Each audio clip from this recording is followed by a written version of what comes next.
السلام عليكم ورحمة الله وبركاته. أنا محمد منصور من ثمار لتداول الأوراق المالية، وحاليا الوقت حوالي الساعة 10 مساء من يوم 8/7/2025، اليوم اللي تم تعليق فيه التداولات في البورصة المصرية بسبب أحداث سنترال رمسيس. فطالما هو ده اليوم ودي الأحداث، فخلونا نعلق ونتكلم على حاجات شبه كده حصلت في بعض الدول عشان نفهم منها احنا نقدر نتعامل ازاي فيما بعد الحدث. في يوم 1 أكتوبر 2020 التداول في بورصة طوكيو قبل الجلسة مباشرة، خش على السيستم. أنا مش هدخل والسيستم مش قادر يقوم. انقل على الباك اب، مفيش اجهزه راحه قادره تتعرف على الباك اب. قبل الجلسه ب5 دقائق طلع بيان بتعليق التداول، قال لك مفيش اي حاجه. كانت اول مره تحصل من سنه 99 ان يحصل تعليق في تداول في بورصه طوكيو، وهي احد اكبر البورصات والاسواق الاسيويه.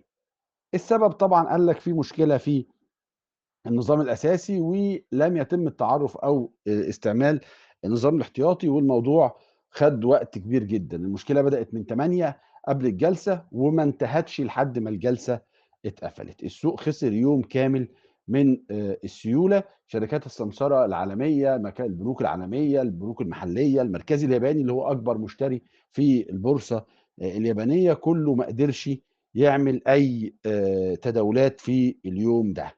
لكن يوم 2 أكتوبر رجع السوق، كان يوم جمعة، رجع السوق اشتغل والسيستم ضبط. إيه اللي حصل؟ اللي حصل حاجة اسمها عمليات تعويضية. يعني إيه عمليات تعويضية؟ الناس دخلت فتحت مراكز شرائية وتداولت بأحجام كبيرة عشان تعوض الأيام التاني بدعم من أداء المركزي الياباني. السوق قدر يتجاوز أصعب توقُّف شافه من خلال ال20 سنة أو ال25 سنة اللي كانوا معدّيين على السوق الياباني في الفترة دي.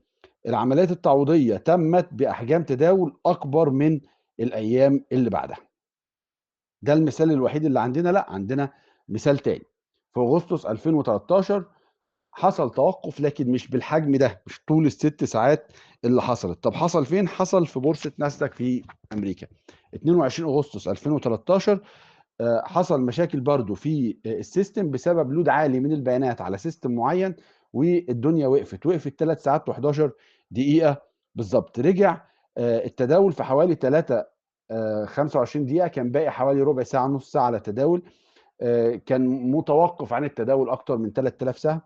لمّا السوق فتح كان في بيانات طلعت وضّحت إيه اللي حصل المستثمرين، فبالتالي المستثمرين كانوا قلقين. ما حصلش الضغط الكبير أو الشرا الكبير، بس برضه ما حصلش رعب وبانيك، والربع ساعة دي تم تجاوزها وما حصلش أي مشاكل. السوق كان مستقر نسبيًا وما حصلش أي انهيارات.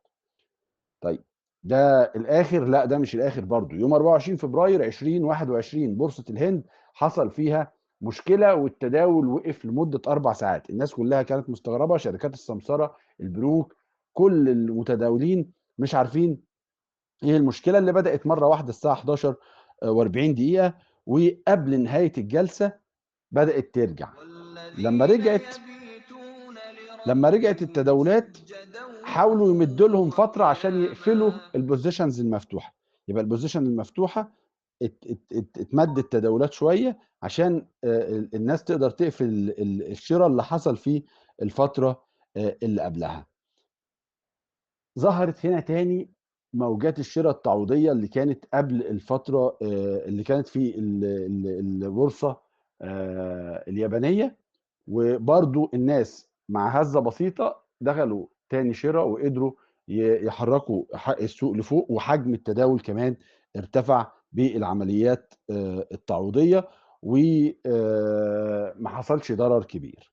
طيب أنت بتقول لنا الكلام ده في الmarket عشان السوق؟ لأ، أنا باقول لك عشان الأزمة تقدر تتعامل معاها إزاي. لو اتعلم من التاريخ وتجنب التأثير العاطفي اللي بيحصل عليك، حالة الرعب والذعر والكلام ده كله.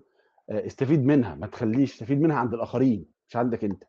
بمعنى إن ممكن جدًا قطاع الاتصالات، كل الشركات اللي بتستفيد من الخدمات الإلكترونية، ممكن الموضوع يمتد لبعض البنوك، كل ده ممكن ينعكس على احجام التداول في الورق ده، او ذبذبه عاليه. اعتبرها اوكازيون، اعتبر في تخفيض، اعتبر فرصه كويسه ان يبقى في شركات ممتازه جيده ليها علامه تجاريه في الماركت يحصل عليها تراجعات كبيره. لو معانا كاش نقدر نستفيد من الكاش ده. مش بقول لك تحول لمضارب عشان تشتغل فيها سريعا على فريمات صغيره زي 5 دقائق او غيره، وان كان يجوز احيانا يعني، لكن ممكن التراجعات اللي لو حصلت بشكل كبير على قطاعات الاتصالات او المستفيدين من التكنولوجيا الماليه، هيبقى ديسكاونت جميل للمستثمرين، هيبقى فرصه جيده. الازمات اللي زي دي لو اثرت على الاسعار هي اللي تقدر تصنع لك الثروه. تعلم من الاسواق اللي حصلت فيها مشاكل مشابهه مع اختلاف حجم الكارثه، لكن توقف في سوق اليابان اللي هم كوكب اليابان زي ما بيقولوا، توقف على 3700 سهم هناك، او مشكله في ازمه في بورصه ناسداك على 3000 سهم توقف الدنيا، او حتى الهند اللي هم متقدمين جدا في التكنولوجيا والاي تي، لما يحصل المشكله هناك والسوق يكون رد فعله كده، احنا سوقنا انا عارف ان هو عنده مبالغه في رد الفعل الايجابي والسلبي. المبالغه دي حاول تهيئ نفسك نفسيا ليها. تراجعات في القطاعات دي القطاعات جيده، ربحيه الشركات جيده جدا. التراجعات في اسعارها هي اوكازيون او تخفيض او ديسكاونت ممكن يكون جيد جدا للمستثمر اللي يقدر يبني رؤيه استراتيجيه جيده ويقدر ياخد قرار في وقت مناسب، مش قرار عشوائي عند اي سعر، لا، قرار يراعي التراجع بدرجه جيده مع بدايه الهدوء في موجه البيع. تقدر تبني مراكز حتى لو هتبنيها على مراحل في خلال الجلسه، او لو امتدت اكتر من جلسه يبقى هتبنيها على اكتر من جلسه. وانا مش متوقع الموضوع بتاع اكتر من جلسه ده.